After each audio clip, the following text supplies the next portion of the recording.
Hello friends, ఈ వీడియోలో మనం త్వరలోనే మన టాలీవుడ్లో రాబోతున్న సూపర్ హీరోస్ యూనివర్స్ గురించి అయితే మాట్లాడకపోతున్నాం. సో ఈ వీడియో స్టార్ట్ చేసే ముందు welcome back to AIF updates. ఇంతవరకు ఛానల్ని సబ్స్క్రైబ్ చేసుకోకపోతే ఇప్పటికైనా ఛానల్ని సబ్స్క్రైబ్ చేసుకోండి అండ్ పక్కన ఉన్న బెల్ ఐకాన్ని ఆన్లో పెట్టుకోండి. And let's begin the video. So ఎటువంటి లేట్ లేకుండా వీడియోని అయితే స్టార్ట్ చేసేద్దాం. సో మన Tollywood young and talented directors లో మన ప్రశాంత్ వర్మ కూడా ఒకరు. ఆ కల్కి, జాంబీ రెడ్డి, అద్భుతం, సో ఇవన్నీ కూడా డిఫరెంట్ జోనర్స్ లో ఉన్న మూవీసే. అండ్ మన ప్రశాంత్ వర్మ గారు కూడా ఇప్పటి వరకు తీసిన అన్ని మూవీస్ కూడా ఒక డిఫరెంట్ జోనర్స్ లోనే ఉన్నాయి. సో జాంబీస్ అనేవి మనం కేవలం ఇంగ్లీష్ మూవీస్ లోనే చూసాం. అండ్ అలాంటిది జాంబీస్ అనేది మన తెలుగు ఇండస్ట్రీకి పరిచయం చేసిందే మన ప్రశాంత్ వర్మ. అండ్ ఇలానే అద్భుతం మూవీ కూడా చాలా ఇంట్రెస్టింగ్ గా అండ్ చాలా సర్ప్రైజింగ్ గా ఉంటుంది. అండ్ అలా డిఫరెంట్ జోనర్స్ లో మూవీస్ తీస్తూ చాలా మంచి హిట్స్ అండ్ బ్లాక్ బస్టర్స్ కొట్టారు. అండ్ ఒక కల్కి మూవీ మాత్రమే యావరేజ్ గా ఉంది. మిగతా అన్ని మూవీస్ కూడా హిట్ అండ్ సూపర్ హిట్స్ అయ్యాయి. అండ్ ఇప్పుడు రాబోయే హనుమాన్ మూవీ కూడా ఒక డిఫరెంట్ జోనర్ నుంచే వచ్చింది. అయితే త్వరలో మన టాలీవుడ్ కి మన ప్రశాంత్ వర్మ నుంచి సూపర్ హీరో యూనివర్స్ అయితే రాబోతుందంట. అండ్ అందులో మొత్తం 12 సూపర్ హీరో మూవీస్ అయితే ఉండబోతున్నాయంట. అండ్ ఈ ప్రశాంత్ వర్మ సినిమాటిక్ యూనివర్స్ లో మనకి హనుమాన్ మూవీ అనేది ఫస్ట్ మూవీ. అండ్ ఈ మూవీలో మన హనుమంతుడికున్న అన్ని పవర్స్ అయితే చూపించబోతున్నారని తెలుస్తుంది.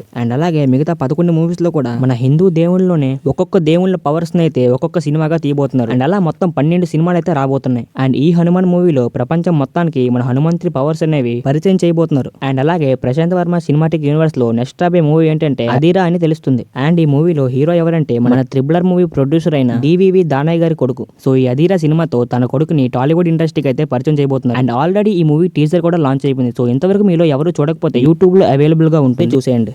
అండ్ ఈ మూవీలో మన దేవతలందరికీ రాజైన ఇంద్రుడి పవర్స్ అనేవి చూపించబోతున్నారని తెలుస్తుంది. అండ్ ఇలాగే వచ్చే మూవీస్ అన్నిట్లో కూడా మన హిందూ దేవుళ్ళ పవర్స్ ని సినిమాగా అయితే చూపించబోతున్నారు. అండ్ ఆడియన్స్ అందరూ ఈ యూనివర్స్ లో ఇంకా ఎంతమంది దేవుళ్ళ పవర్స్ యాడ్ అవుతాయని చాలా ఆసక్తిగా ఎదురు చూస్తున్నారు. సో ఈ విషయాలన్నీ రీసెంట్ ఇంటర్వ్యూస్ లో మన ప్రశాంత్ వర్మ గారు చెప్పారు. సో అవెంజర్స్ లో గ్రీక్ గాడ్ అయిన థోర్ ని ఎలా అయితే సూపర్ హీరోగా పరిచయం చేశారో, అండ్ అలాగే మన హిందూ దేవుళ్ళందరినీ సూపర్ హీరోగా పరిచయం చేయబోయే బాధ్యత అంతా మన ప్రశాంత్ వర్మ తీసుకున్నట్టు తెలుస్తుంది. ప్రస్తుతం మన హనుమాన్ మూవీకి వస్తే ఈ సినిమా వరల్డ్ వైడ్ గా Sri Lanka, China, Japan, Australia, America, Spain, Germany ఇలా ఇంకా ఎన్నో కంట్రీస్ లో మొత్తం 11 భాషల్లో రిలీజ్ చేయబోతున్నారని తెలుస్తుంది. అయితే సంక్రాంతి కానుగా రాబోతున్న ఈ మూవీ ఎలాంటి విజయాన్ని అందుకుంటుందో మనందరం చూడాల్సిందే. అయితే ఈ వీడియోకి అయితే ఇంతే అనమాట. వీడియో నచ్చినట్లయితే వీడియోకి అయితే ఒక లైక్ చేసుకోండి అండ్ ఛానల్ ని సబ్స్క్రైబ్ చేసుకోండి అండ్ పక్కన బెల్ ఐకాన్ ఆల్ పెట్టుకోవడం మాత్రం మర్చిపోకండి. అండ్ మళ్ళీ ఒక మంచి వీడియోతో మీ ముందుకైతే వస్తాను. అండ్ అంతవరకు బాయ్.